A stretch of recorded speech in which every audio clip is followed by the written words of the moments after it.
టీవీలోకి ఇస్తున్నాం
శీతలి ఆంజనేయాయ నమః. శ్రీరామ గోవింద మహాలక్ష్మి మహాగణపతి. భక్త మహాశైలారా, ఈరోజు మన నందిపాడు గ్రామంలో హరిజన వారినందు 50 మంది హరిజనులు అనగా మహావిష్ణువుకు మహా ఇష్టమైన వారని పేరు. సాక్షాత్ హరి యొక్క వంశం నుంచి ఉద్భవించారు కాబట్టే వారిని హరిజనులు అన్నారు. కాబట్టి మధ్యలో మన ధర్మం ప్రకారం చాతుర్ వర్ణాలు అన్నీ గొప్పవే అని శాస్త్రవచనం. కానీ కుల వృత్తులను బట్టి వారికి కొన్ని వృత్తులను ఏర్పాటు చేశారు ఒకప్పుడు శాస్త్రజ్ఞులు.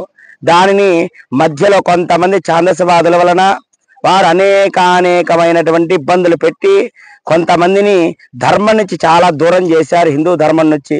కానీ మా గ్రామంలో ఇంతమంది హరిజనులందరూ కూడా ఇప్పటికీ ఈ రోజుకి కూడా హిందూ ధర్మాన్ని తద్గ్రామే శుభదం ఫలవన్న వేదవాక్కుగా ఈ గ్రామంలో రక్షణ కోసంగా శీతలి అమ్మవారు అనగా బొడ్రాయిని మనం పిలుస్తూ ఉంటాం.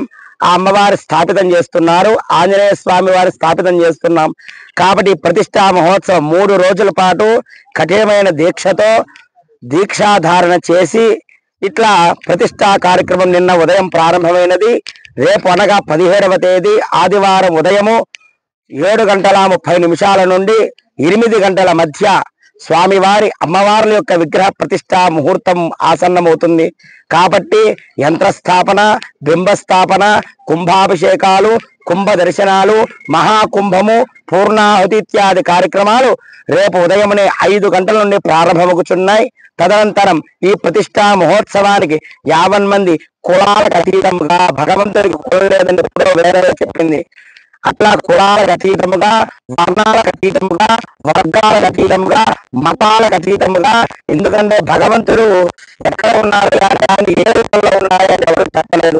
కేవలం కొంతమంది శాస్త్ర పండితులు హిందూ ధర్మం రూపంలో విష్ణువుగా, శివుడుగా కొలుస్తున్నారు.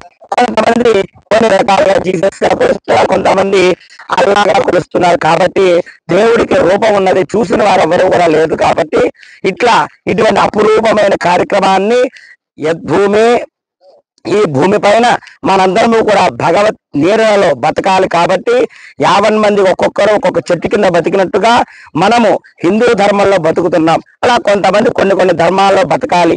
అట్లా మన గ్రామంలో ప్రతిష్ట చేస్తున్నాం. కాబట్టి 50 మంది కూడా ప్రతిష్ట కార్యక్రమానికి విచ్చేసి స్వామివారి టెంకాయ కొట్టుకొని అదే విధంగా పూర్ణాహుతి కార్యక్రమంలో పాల్గొని అన్న ప్రసాదాన్ని కూడా స్వీకరించాలని కోరుచూ ఉన్నాము.